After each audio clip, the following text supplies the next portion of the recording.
Hola, muy buenas tardes. Mi nombre es Laura Nicole Bedoya y soy estudiante del programa de análisis de costos y presupuestos. Acá en esta exposición voy a dar a conocer los aspectos más importantes sobre los tres textos, pues los que más importantes me parecieron a mí. Y al final voy a dar como una conclusión, dando a entender, pues, o bueno, haciendo énfasis en las diferencias y en las relaciones que tuvieron pues como los tres textos en los cuales pues yo encontré. Bueno, empezando pues con el primer texto, evaluación organizacional, encontré una definición que dice que la estructura organizacional se entiende por la capacidad de una organización de dividir el trabajo y asignar funciones y responsabilidades a personas y grupos dentro de la organización, y así como el proceso mediante el cual la organización trata de coordinar su labor y sus grupos. Bueno, dentro de la evaluación organizacional vemos dos estructuras, una estructura de gobernabilidad y la estructura operativa. Dentro de esa estructura de gobernabilidad se dice que representa la propiedad o el sistema legal de orientación de la organización y su estructura. Se relaciona con la responsabilidad final, legal y social de dicha organización. Bueno, eso en cuanto a la estructura de gobernabilidad. Bueno, también mm, se resuelven conflictos de intereses, están las cuestiones políticas, fijan políticas organizacionales y aquí salen los presupuestos de capital y de operaciones como tal de dicha organización. Bueno, en cuanto a la estructura operativa, habla más de cómo transforma una organización los recursos en bienes y servicios para los fines programados. Bueno, Mm, hablemos de las organizaciones gubernamentales. Acá se habla de que el pueblo del país es el último interesado en la estructura de gobierno. Bueno, esta organización se ejerce a través de un sistema de gobierno que las personas incluidas manejan la burocracia y tratan de ligar la política pública en la acción burocrática. En las organizaciones no gubernamentales, la estructura hace la función de vigilancia y se responsabiliza de actuar en nombre de sus miembros o por el bien público. Bueno, las organizaciones del sector público no están definida la idea de propiedad como tal, no está definida la idea de propiedad como tal.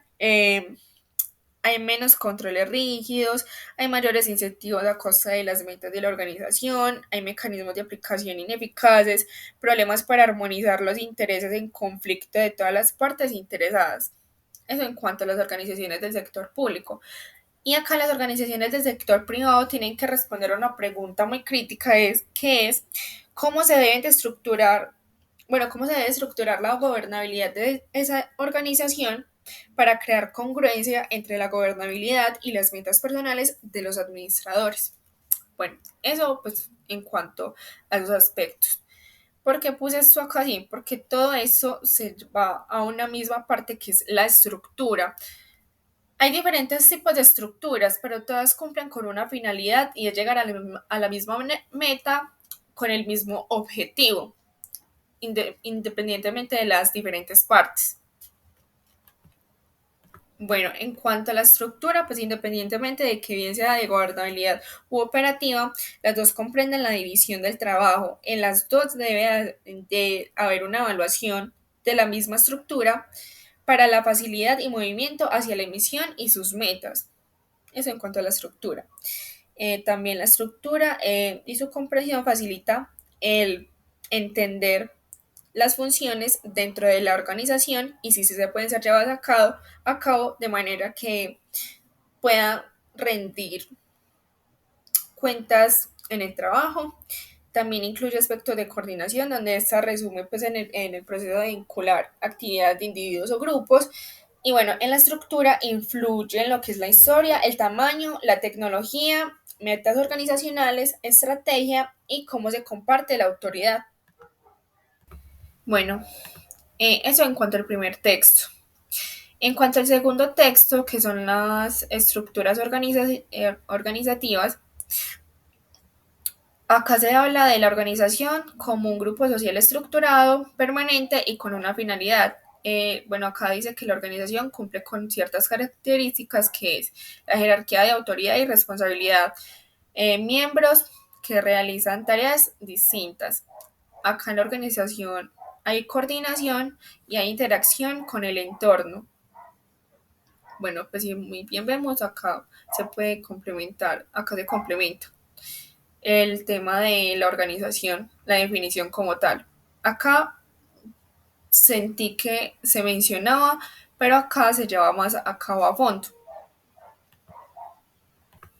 Bueno, eh, en cuanto a la organización, acá en este texto se defiende mucho la idea del organigrama y pues se habla pues como de los distintos tipos de organigrama. No voy a hacer énfasis en eso porque la verdad no me pareció pues un aspecto muy importante. Ya sabemos que el organigrama se emplea en las empresas para jerarquizar pues como los roles dentro de las personas que hay en la empresa, lo que es el CEO, los colaboradores, el jefe, el presidente, el vicepresidente de la empresa, etcétera.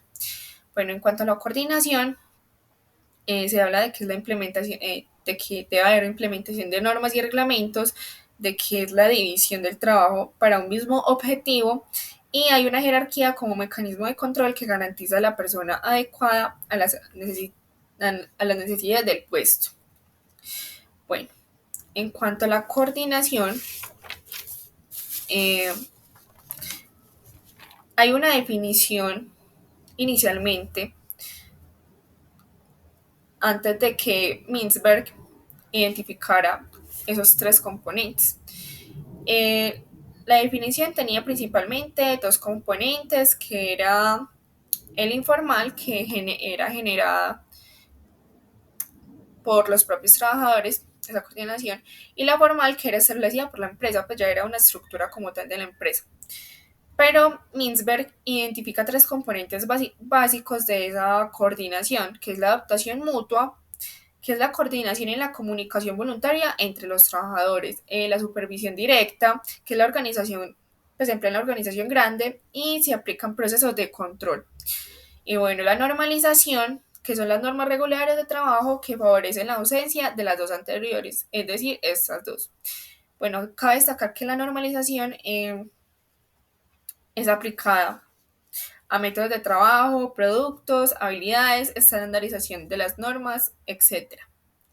Bueno, en cuanto a la estructura organizacional, eh, vemos estos tipos de estructura y vemos unos componentes que son, dentro de los componentes están el núcleo de operaciones, el ápice estratégico, la línea media, el personal de apoyo y la estructura técnica. Eso en cuanto a los componentes de la estructura organizacional.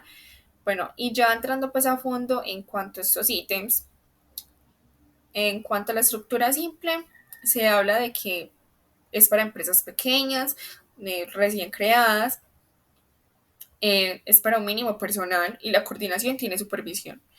En la estructura burocrática, la organización es altamente formalizada. También en la estructura burocrática está la maquinal y la profesional. Bueno, en cuanto a la estructura divisionalizada, es parcial y se utiliza para diversificar productos. Y bueno, por último ya la adocracia, que está la operativa y la administrativa, habla de que la adocracia es cualquier estructura flexible capaz de adaptarse continuamente a las condiciones cambiantes. Bueno, eso en cuanto al segundo texto, pues sus aspectos más importantes. Bueno, acá voy a hacer un paréntesis. En la estructura organizativa, estructuras organizativas, en este texto se defiende mucho lo que es el organigrama. En cambio, en ese no. El tercer texto, Sistema Empresa Inteligente, propone otra idea muy distinta al organigrama. Acá se puede, bueno, acá noté un debate donde acá se defiende el organigrama y acá no. Acá se propone otra idea. Ya se va a ver por qué. Bueno, en cuanto al tercer texto, el tercer texto habla de que para una reestructuración no solo se debe de buscar únicamente en el organigrama de la empresa, puesto que el organigrama no representa para nada pues, la verdadera operación de la compañía. El organigrama representa el cliente en la tarea como segunda mesa, cuando ahora en la actualidad es al contrario. El cliente es el primer eslabón, por así decirlo. Bueno, eh, pues como muy bien dice acá, se representa la conformación de la estructura madre, campeones, héroes y atlas. Este es un nuevo sistema pues que propone el texto para las empresas para que no tengan que buscar en el organigrama soluciones, aparentemente soluciones, sino que se haga una reestructuración para, para la actualidad, una innovación con este sistema que ya lo vamos a ver más a fondo. Y acá, pues como bien se dice, se rechaza la forma antigua, autoritaria de jefe empleado y se emplea el modelo de líder que guía a las empresas. Está muy acompañado de la mano en este nuevo sistema. Bueno, acá en este texto también se habla de que el organigrama funcional pues habla pues más o menos de la autoridad formando pues autómatas que actualmente no se saben defender a las innovaciones actuales como estándares de calidad y rapidez. También habla de la estructura piramidal que debería de comprender y obedecer no a la autoridad sino a la estructura operativa, lo que hace que se construya el flujo de valor hacia el cliente. Si se cambia pues de piramidal a operativa, esa estructura piramidal a operativa. También dice que la pirámide funcional, la empresa debería de operar de acuerdo de otra forma de estructura que represente realmente pues, el flujo de trabajo de la empresa, o sea, que el producto final o el producto, sí, que se le da al consumidor final, dé la cara por la empresa, que de verdad sí represente el verdadero trabajo que hizo la empresa para poder entregar ese producto. Bueno, en cuanto a este sistema, eh, como bien dije anteriormente, ya no se habla del organigrama pues como para buscar soluciones, sino que se habla más bien de este sistema, que en primer lugar está el cliente. Podemos ver que en esta parte están los campeones, que acá es donde se reciben todas las atenciones y servicios de parte de las áreas de apoyo. Esas áreas de apoyo serían los héroes. Y de los héroes están los atlas, que reciben todo el apoyo de las áreas administrativas y logísticas de la empresa. Pues podemos decir que los campeones son un equipo de atención, los héroes es un equipo de proceso, y los atlas es el equipo de apoyo. Sin embargo, en este sistema aparecen los apóstoles que serían el equipo apoyo para que los héroes y los campeones no se vean perjudicados por las ineficiencias de los procesos. Este sería pues como en ese tema el grupo de apoyo, para que estos dos no tengan que preocuparse, por así decirlo, en cuanto a las ineficiencias, valga la redundancia, de los procesos. Bueno, y ya pues para culminar, en los tres textos se habla mucho de la organización y de la estructura como tal. Eh, Acá en este primer texto me parece pues que se dejaron mencionadas varias cosas, acá sí en el segundo se entraron pues muy a fondo y acá veo un debate, una diferencia, puesto que acá se defiende el organigrama y acá no. No se rechaza del todo, pero sí busca otro tipo de proceso, otro tipo de, de método para hacer que la empresa crezca inteligentemente. Pues vemos que acá se habla mucho pues de como de jefatura, autoridad, en cambio acá no, acá se habla de un líder, una persona que guía y dirige a la empresa hacia un bien común, donde todos son partícipes, donde las personas tienen opiniones, tienen voz, tienen voto, y no solamente una persona, sino que todos en conjunto logran un mismo objetivo. Claro está que en las tres se habla de lo mismo, llegar a un bien y un objetivo común. También se habla pues como de que la estructura puede cambiar según el entorno, porque el entorno es cambiante. Y ya, sí, eso es todo. Muchas gracias por su atención prestada y muchas gracias por atenderme.